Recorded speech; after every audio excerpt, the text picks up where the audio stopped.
All is relatively normal at Baker Street at the beginning of Sherlock Holmes' Crimes and Punishments. Watson is quietly reading away, and Sherlock Holmes is, of course, blindfolded, shooting a revolver at vases. So while I dodge whatever test Holmes is performing, let me introduce to you Sherlock Holmes' Crimes and Punishments, the new Sherlock Holmes game from Frogwares and Focus Home Interactive, coming at the end of September for PS4, Xbox One, PS3, Xbox 360, and PC. Holmes, will you stop that? Rest assured, this gameplay footage won't ruin any story elements, so allow me to introduce to you the first of 6 unique cases in Crimes and Punishments, as you follow my line of deduction towards selecting whom I believe committed the crime. Stop, Holmes! Is that you, Watson? Yes, of course it is. And you almost killed me. Nonsense. I was aiming for the vases.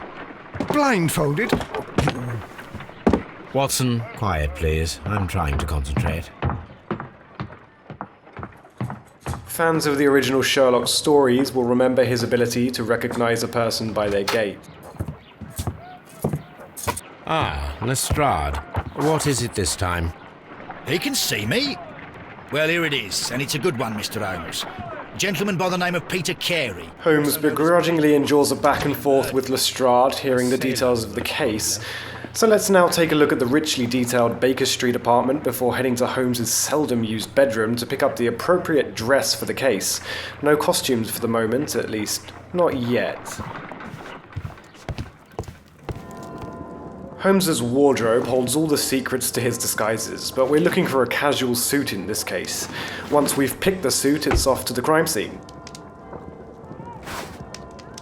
Dressing up plays an integral role in Holmes' success, enabling you to interact with characters who will respond to your attire, either by prompting them or having them approach you.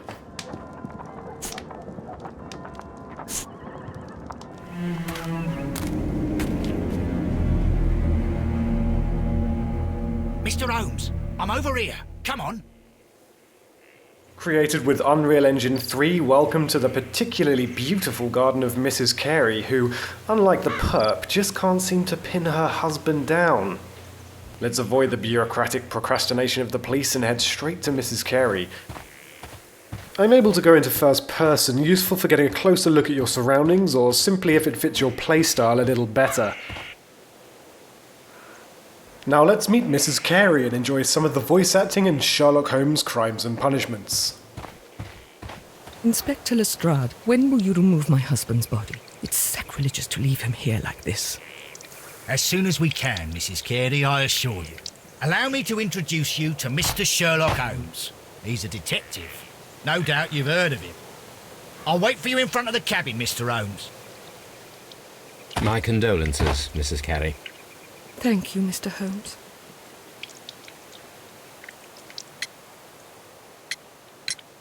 Madam, can you tell me if you saw or heard anything unusual upon the night of the murder? At 2 o'clock in the morning, I heard a terrible scream. But I thought nothing of it then. He would scream all the time when he was drunk. Do you remember at what time you found your husband's body? In the morning, at around 7 o'clock, I noticed the cabin door was open, but I didn't go in to take a look, for I knew my husband would not have liked it. But what do we know about Mrs. Carey? We're able to join certain dots together by closely examining each individual we meet. So allow me to introduce a rather beautiful mechanic that allows us to take advantage of Holmes' skills, picking what we feel are the most telling or most important aspects of the people in Crimes and Punishments, from clothing that contradicts their class to cuts, bruises and wrinkles, or objects that tell a story about themselves or their lives. Taking advantage of DirectX 11, let's take a close-up look at Mrs. Carey.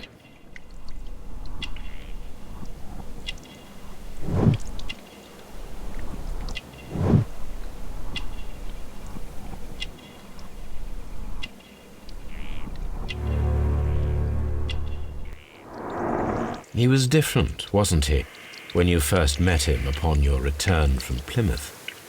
Yes, Mr. Holmes. Oh, my goodness, but how do you know about that?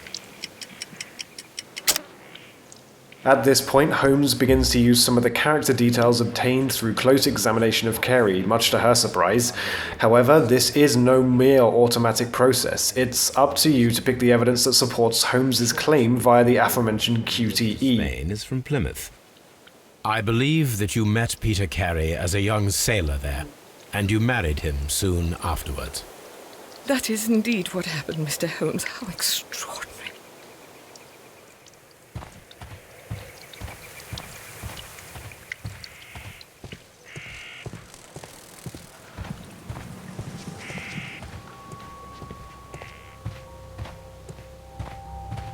Peter Carey's body is inside the cabin. A little later on, we head just outside the scene of the crime where we meet Lestrade, ready to enter the cabin. The door is locked. Wait just a moment, Mr. Holmes, and I'll open it. I locked it yesterday to ensure that no one should enter the cabin and tamper with the evidence. Ah, good thinking. Hello, hello, hello. What is it, Lestrade? It seems to me that someone has tried to force it, Mr. Holmes. Lestrade has discovered that somebody has tried to force the lock. We'll need to take a closer look. Pressing on the gamepad will illuminate the tiniest of details difficult to pick up on with the naked eye. Here, not only scratches, but fresh scratches indicating that someone has tried to break in recently, perhaps to return to the scene of the crime, but perhaps not. You can switch in and out of this mode to your heart's I content. swear these scratches were not here yesterday. Our mysterious visitor came here last night. Well, he's not the man for the job. This lock is not a difficult one. Perhaps he did not have the right tool. With new evidence gained, let's head inside.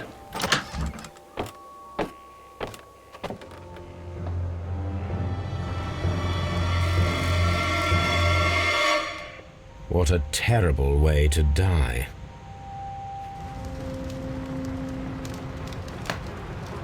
Peter Carey was impaled. Players will enjoy a richly detailed and dynamic look at the crime scenes in Crimes and Punishments, with razor-sharp textures on the consoles and PC. So let's take a look at the unfortunately hanging Peter Carey, and in great detail the objects around him. Yet he still looks quite strong.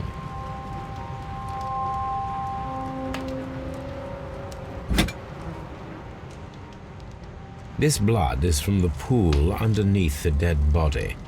Heading down, we see a knife covered in blood and a notebook. Let's see if there's any useful information on either. Defend himself with this knife, but he did not succeed.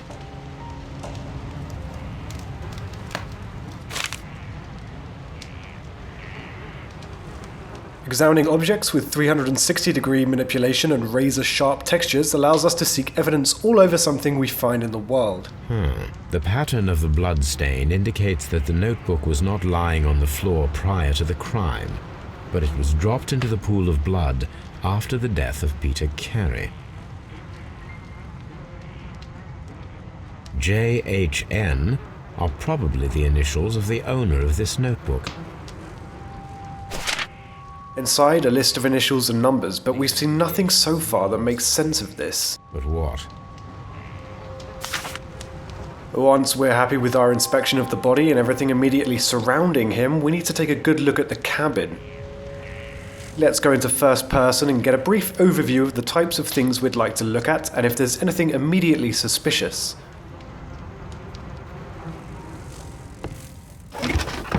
This chest contains Carey's belongings, including a pair of boots that may fit the footprints outside, which I didn't show you.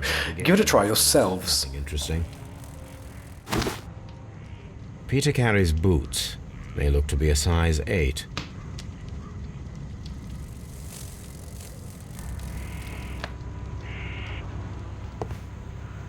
The ship's logs of the Sea Unicorn for the years 1878 to 1884. Peter Carey was her captain. A rather empty-looking shelf with some whale's teeth perched to the left. Faintly, I can see there was a chest here from the cleaner area underneath where it would have sat. Let's take a closer look. Expanding on what I spotted, Holmes takes an educated guess at the size and nature of the chest. This place is not covered with dust, like the rest of the shelf. An object was taken from here. It was larger than a book, a box or a small chest, perhaps.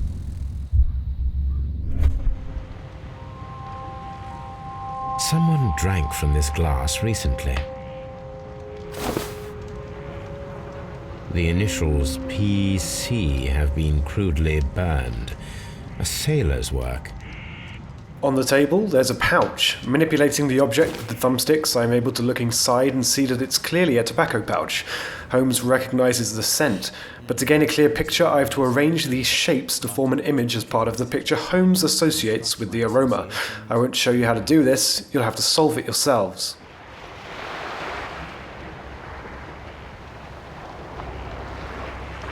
Of course, I haven't shown you all the evidence in the cabin, only a selection required to follow my train of thought throughout the case. Armed with this new information, let's go and talk to Mrs. Carey again and update her on our investigation. The garden is very large and well maintained. Do you employ someone to look after it? It is true, there is a lot of work, but my husband took care of it himself. Let's not spoil all the dialogue, but it does seem as though another man has been here, perhaps to tend to the garden. I'm not sure. It might be, but he hadn't smoked in a very long time. Well, moving on, we can start to join the dots and associate clues and evidence. Welcome to the deduction space. This area contains all pertinent information, evidence and clues, and mental notes of Holmes' possible reasonings, ideas and conclusions. 2 clues equate to a deduction, and a deduction may lead to a task, allowing you to move on in the case. Our association has led to a task. We must ambush whomever was ill-equipped to break in and retrieve his notebook, assuming he will return tonight.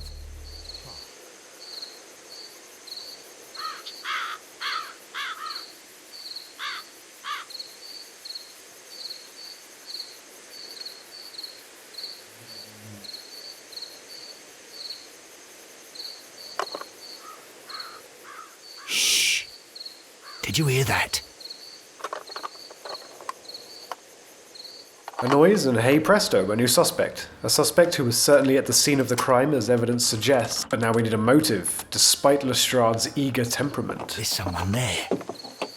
I'm gonna collar him. I'll be right behind you. All right, my fine fellow.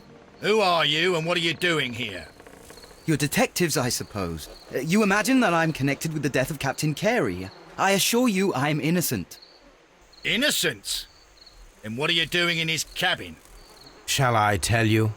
You came to retrieve what you had lost after killing Peter Carey, but we were here waiting for you. What is your... Use the loading screens to review case files or peruse deductions.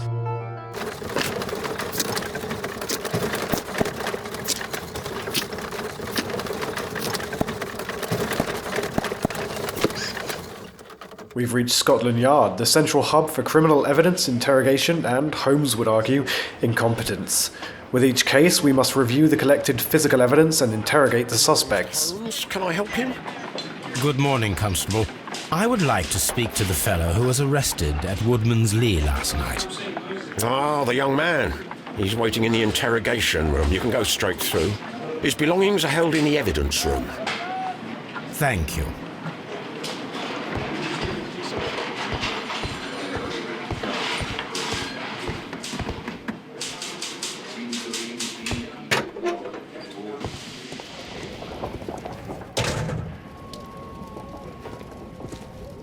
These are the suspect's belongings. Let's take a look at what we've collected so far. A second examination often yields further information, especially after an interrogation, and new information can arm us with pertinent information required to catch out a potential liar. A handkerchief with the initials JHN.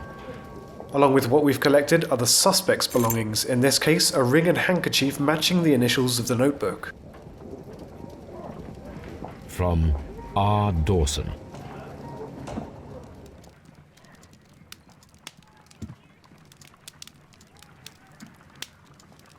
The name Dawson rings a bell to Holmes, so in lieu of the internet we'll have to reference Holmes' old newspapers in his private database at Baker Street. It would of course make sense to collect all available information before interrogating the suspect, but thanks to the strength of iron bars he isn't going anywhere, so feel free to visit each location in the game as thoroughly as you like. Here it is. With that done, it's time to interrogate our friend. Let's see if his side of the story matches with what we've concluded thus far. I have heard the story of Dawson and Nelligan, the West Country bankers. Yes, Joshua Nelligan was my father. I am aware that it had a bad ending. When the bank failed, it ruined half the families of Cornwall, whereupon Joshua Nelligan disappeared. To the right is listed all of the features you've to spot in order to complete a character portrait. If stuck, you can exit, hoping that what you've spotted so far will be enough, but the more information you collect, the more you have to confirm or contradict the suspect's story. Certainly, Nelligan's expensive jacket, sloppily patched together, and the cuts on his hands, including the gold ring, indicate that Nelligan is a worker who somehow seems to be in possession of a few items he could clearly not afford.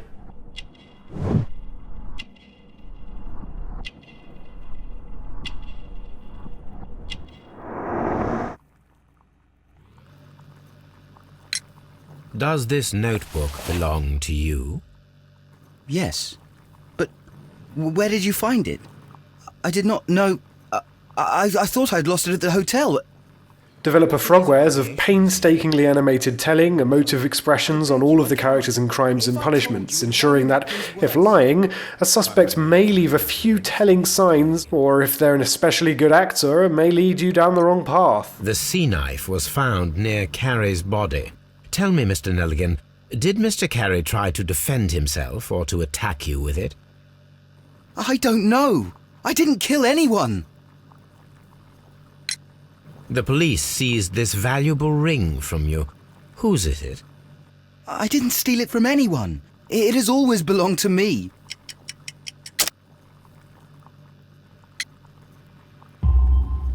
The ring's date of engraving is many years ago. You would have been a child then, hardly in any position to receive such an item from a partner. Stubbornly, Nelligan is still claiming the ring as his own, but many items Nelligan owns cannot be his own since he is too young and can't afford them, and the jacket is evidence of this.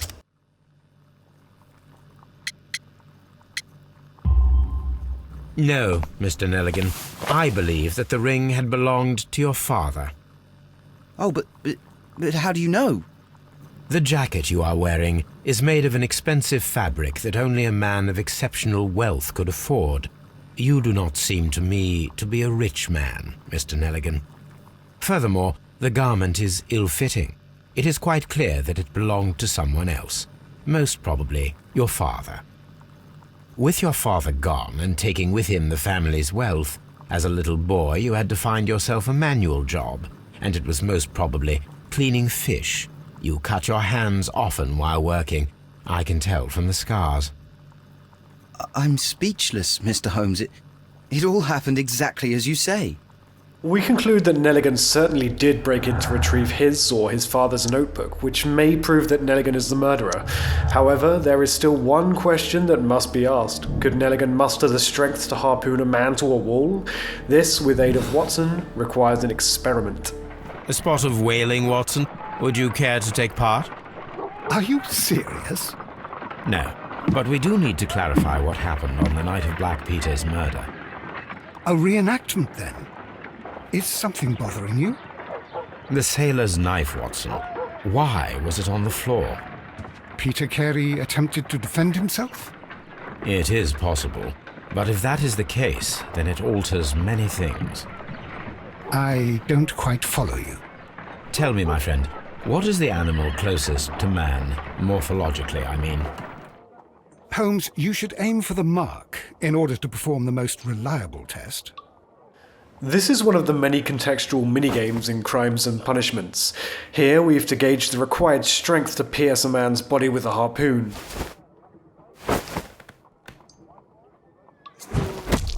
Holmes, you should try to aim better and throw as hard as you can. This is the best possible result that I could get. Do you see, Watson? Throwing a harpoon and pinning a man to a wall requires either exceptional strength and training or diabolical luck. Skipping ahead, upon completion we can either rule out or confirm that Nelligan was in fact capable of committing this crime. All right.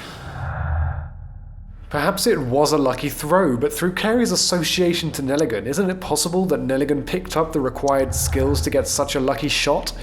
Let's head back to the crime scene and rediscover some evidence we've been able to interact with thanks to new information uncovered through interrogations.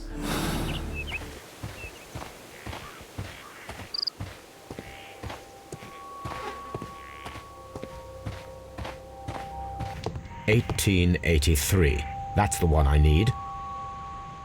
This is the crew list of the Sea Unicorn. Log notes for June. Nothing unusual. Log notes for July. Nothing special. Log notes for August. These pages have been torn away. An incident happened in August, and the pages have been torn out. Perhaps something between Carey and Nelligan's father?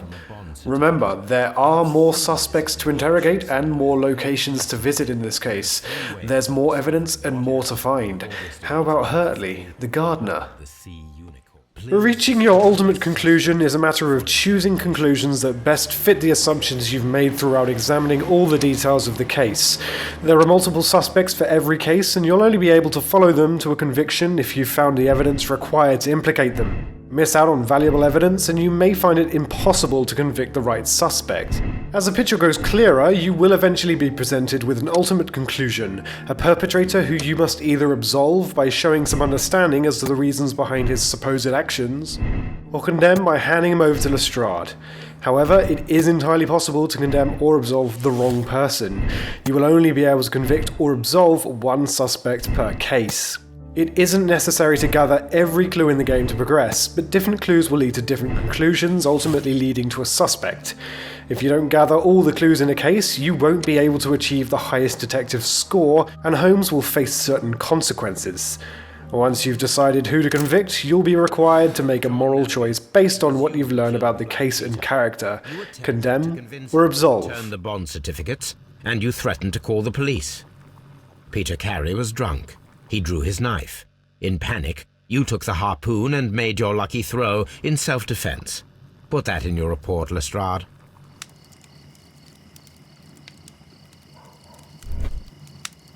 With more cases come more skills, such as the imagination skill, which allows us to piece together a chain of events by chronologically arranging a sequence by selecting the most plausible order of events.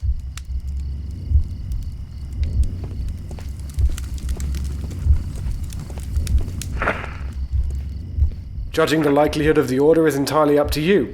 Finally, we watch the sequence in full and Holmes gives his conclusion, the rewards of which can be reaped in the deduction space and used in interrogations. With 6 cases and appearances from some of the most memorable Sherlock Holmes characters, be sure to investigate Sherlock Holmes Crimes and Punishments when it releases at the end of September for PS4, Xbox One, PS3, Xbox 360 and PC. Thanks for watching. So Mr. Turner used a book to hide an object that he found on Kenneth Butler's body. The question is, what did he find?